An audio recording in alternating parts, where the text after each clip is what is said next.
சற்று முன் கிடைக்கப்பெற்ற மிக மிக முக்கியமான செய்தி ஒன்று வெளியாகியுள்ளது. மீண்டும் எமர்ஜென்சியா தமிழ்நாட்டில் ஸ்டாலின் செய்த தவறால் வெடித்த மிகப்பெரிய ஒரு பிரச்சனை. நிதி நிர்வாகம் மற்றும் கடன் சுமை. தமிழ்நாட்டில் திமுக ஆட்சி அமைத்ததற்கு பிறகு கடன் சுமை குறித்த விவாதங்கள் தொடர்ந்து நடைபெற்று வருகிறது. முதலாவதாக மாநிலத்தின் கடன் அதிகரிப்பு. தமிழ்நாட்டில் ஒட்டுமொத்தமாக கடன் சுமை அதிகரித்து வருவது குறித்து நிதிநிலை அறிக்கைகள் மற்றும் எதிர்க்கட்சிகளின் அறிக்கைகளில் குறிப்பிடப்படுவது. இரண்டாவதாக திட்டங்களுக்கான நிதி. பல பெரிய அரசாங்க திட்டங்களை செயல்படுத்துவதற்கு நிதி எங்கிருந்து திரட்டப்படுகிறது, அதன் தாக்கம் என்ன என்பதை குறித்து விவாதிக்கலாம். வரவு செலவு.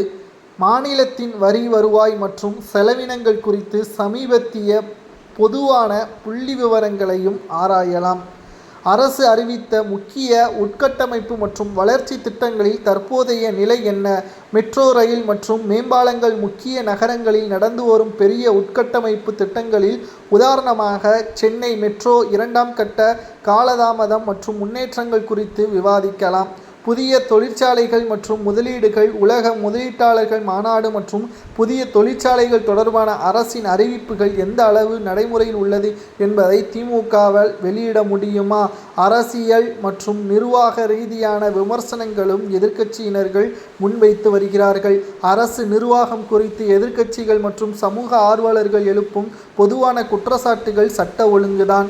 மாநிலத்தில் சட்ட ஒழுங்கு பராமரிப்பு, குறிப்பாக திருட்டு மற்றும் மக்களை இழிவாக தவறான பாதைக்கு கொண்டு செல்லக்கூடிய பழக்க வழக்கங்கள், அரசியல் ரீதியான நியமனங்கள், அதற்கான பணங்களை வசூலிக்கக்கூடிய வகையில் அமைச்சர்களது செயல்பாடுகள் என்று ஒவ்வொன்றாக வரிசையாக நாம் சொல்லிக்கொண்டே போகலாம்.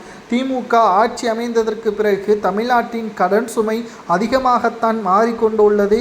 இதனால் மக்களது வரிப்பணம்தான் கூடுதலாக வசூலிக்கப்படுகிறது என்றும், மின்சார கட்டணம் உயர்த்தப்படும் என்றும், போக்குவரத்து வசதிகள் அனைத்துமே இன்னும் ஒரு சில வாரங்களில் புதிதாக மாற்றப்படும். இதனால் மக்கள் வருமானத்தை விட அதிக அளவு செலவுகளை செய்யக்கூடிய ஒரு சூழல் உருவாகும் என்ற குற்றச்சாட்டுகளும் திமுகவின் ஆட்சி அமைந்ததற்கு பிறகு தமிழ்நாட்டில் ஏற்பட்டுள்ளதாக தற்பொழுது தகவல்களும் கிடைக்கப்பெற்றுள்ளது.